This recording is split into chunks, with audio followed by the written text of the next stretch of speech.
بسم اللہ الرحمن الرحیم۔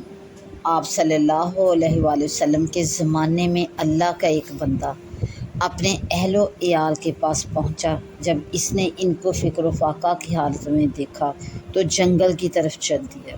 جب اس کی نیک بیوی نے دیکھا کہ شوہر اللہ تعالیٰ سے مانگنے کے لیے گئے ہیں تو اللہ تعالیٰ کے فضل و کرم پر بھروسہ کر کے اس نے تیاری شروع کر دی اور وہ اٹھ کر چکی کے پاس آئی اور اس کو تیار کیا تاکہ جب اللہ تعالیٰ کے حکم سے کہیں سے کچھ غلہ آئے تو جلدی سے اس کو پیسا جا سکے۔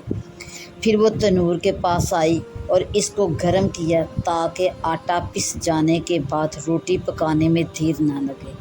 پھر اس نے خود بھی دعا کی اور اللہ تعالیٰ سے عرض کیا کہ اے مالک ہمیں رزق دے۔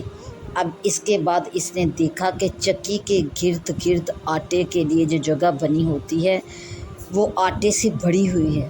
پھر تنور کے پاس گئی تو دیکھا کہ تنور بھی روٹیوں سے بھرا ہوا ہے اور جتنی روٹیاں اس میں لگ سکتی تھی لگی ہوئی ہیں۔ اس کے بعد اس بیوی کا شوہر واپس آیا اور بیوی سے پوچھا کہ میرے جانے کے بعد تم نے کچھ پایا؟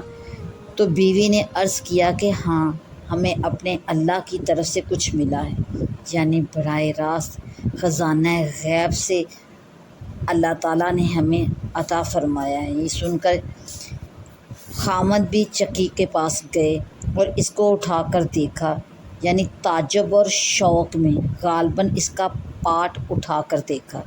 پھر جب یہ ماجرا آپ صلی اللہ علیہ وآلہ وسلم سے ذکر کیا گیا تو آپ صلی اللہ علیہ وآلہ وسلم نے ارشاد فرمایا کہ معلوم ہونا چاہیے کہ اگر اس کو اٹھا کر وہ شخص نہ دیکھتے تو چکی قیامت تک یوں ہی چلتی رہتی اور اس سے ہمیشہ آٹا نکلتا رہتا۔ سبحان اللہ۔